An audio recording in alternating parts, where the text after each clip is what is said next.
Eh bien salut tout le monde, c'est Flonocado, j'espère que vous avez la forme. Alors aujourd'hui j'avais envie de partager avec vous le PC de mes rêves. Donc un budget, on va dire, rester un petit peu dans les 3000 €, pas aller dans l'excès, mais vous allez voir que voilà, si on a les moyens, le PC que j'aimerais bien faire actuellement. Et puis n'hésitez pas aussi de faire, on est sur Top Achat ici, n'hésitez pas aussi à le partager, le vôtre, en commentaire. Donc on commence tout de suite par le mien, vous voyez, 3400 €. Bien sûr, c'est pas le moins cher, mais on s'en fout un petit peu du prix, mais on va voir tous les détails des composants ensemble. Donc le Core i7 7700K, alors c'est un très bon processeur, que ce soit pour du gaming, pour du streaming. Ici il est overclockable, il n'y a pas de ventirad inclus, donc 359 €, bien sûr qu'il est un petit peu moins cher ailleurs, mais voilà. Donc c'est un très bon processeur, pour le gaming c'est le top actuellement, la prochaine génération arrivera très prochainement, mais actuellement il est vraiment très bien, dans tous les cas, même quand la future génération Intel arrivera, il sera toujours super performant. Alors une petite carte mère pour la compagnie, j'ai choisi d'être en dessous de 200 €. Ça il y a des cartes mères qui coûtent, j'ai vu 500, 600, donc c'est abusé.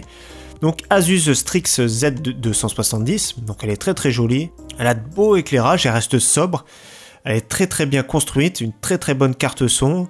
Voilà, il y a tout ce qu'il faut, on peut mettre 4 barrettes de RAM, etc. Mais franchement, ça reste une référence. C'est le numéro 1 mondial des cartes mères Asus. Donc voilà, moi je trouve 195 €, ça reste raisonnable pour une carte mère qui est plutôt assez haut de gamme. La RAM, j'ai pris carrément 32 Go, donc un kit de 2 x 16 Go de 3333 MHz avec un K16. Alors elles sont magnifiques, RGB, G-Skill Trident Z, franchement, avec la carte mère, le look il va super bien je trouve. Donc je sais pas ce que vous en pensez, mais je trouve que ça va super bien. Bon, le prix ça pique un peu, 400 €, c'est énorme, mais voilà, je compte pas l'acheter, mais c'est juste pour rêver, on va dire.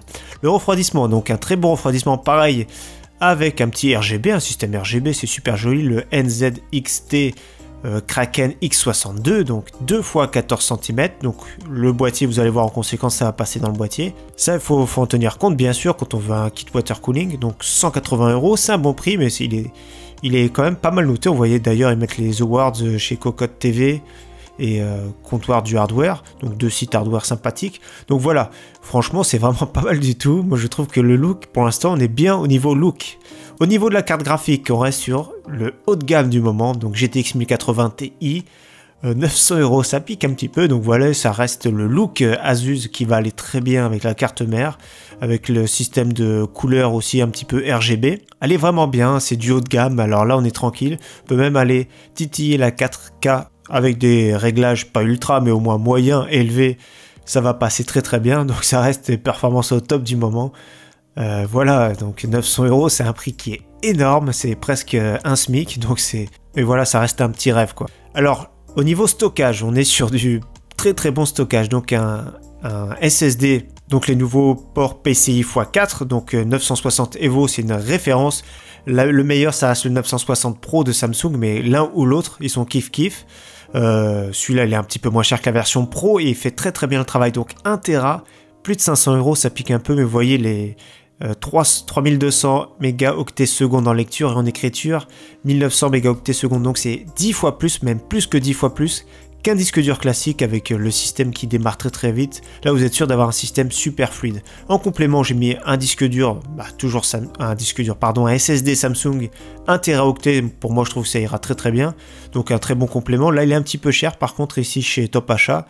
Mais voilà, en gros la configuration que je vous montre, on peut trouver moins cher ailleurs, mais c'est pas le but de chercher le moins cher possible ici.